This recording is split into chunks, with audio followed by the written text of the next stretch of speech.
او ما باز دومره سپک لیدلی دي، دومره سپک او شتي چې کله زنانه تېرېږي نو په هغې پسې به یو داسې خبره وکړي چې هغه مسلمان د هغې د اورېدو طاقت نه لري، دومره سپکه خبره به وکړي. شتي داسې که نشتې؟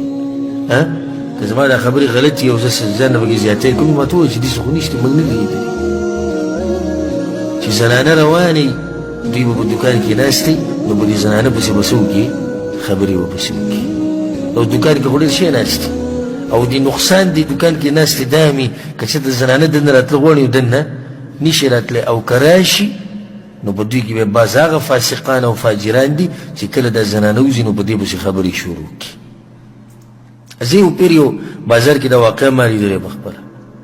یو زنانه تېره شوه، عربۍ زنانه وه او څه پښتانه ولاړو درې څلور، نو هغو ډېرې هغه سپکې خبرې وکړې چې زما په خوله نه راځي او نه یې موږ الحمدلله کولی شو په دې زنانه پسې.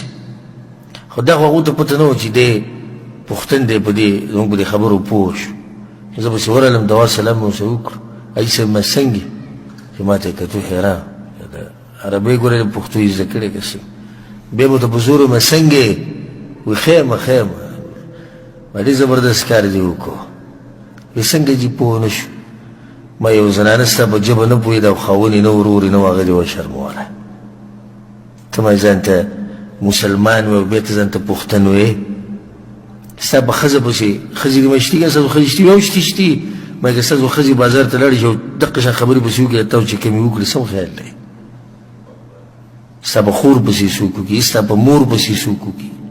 او بیا مشکل دی چې په دغه ژبه نه پوهېږي، که دومره غیرتیان یې خو بیا په عربۍ کې خبرې وکړي مخامخ ورشي، یا چې ورسره پلاري روري خاوني نو بیا دا تذکره وکړي چې ښه ټیټ چاپي وکړي او کار دې له وکړي مضبوط.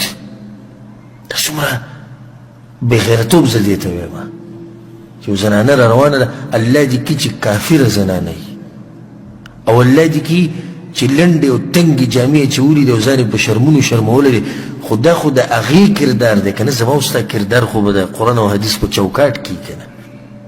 دې باز ته موږ ووایو زنانو ته مه ګوره، نو اوس څه وکړو چې وایي زنانه ځان داسې کړی. نو دا ښکلې خبره شوه. ما او تا نه به تپوس د قیامت په ورځ د چا مبارکي کېږي؟ زما د خپل ځان مبارکي به کېږي.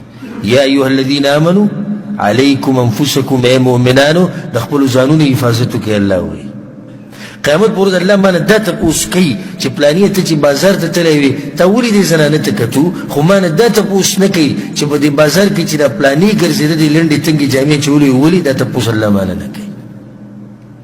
خو دا تپوس الله مانه کوي چې تا څه کردار ادا کړی.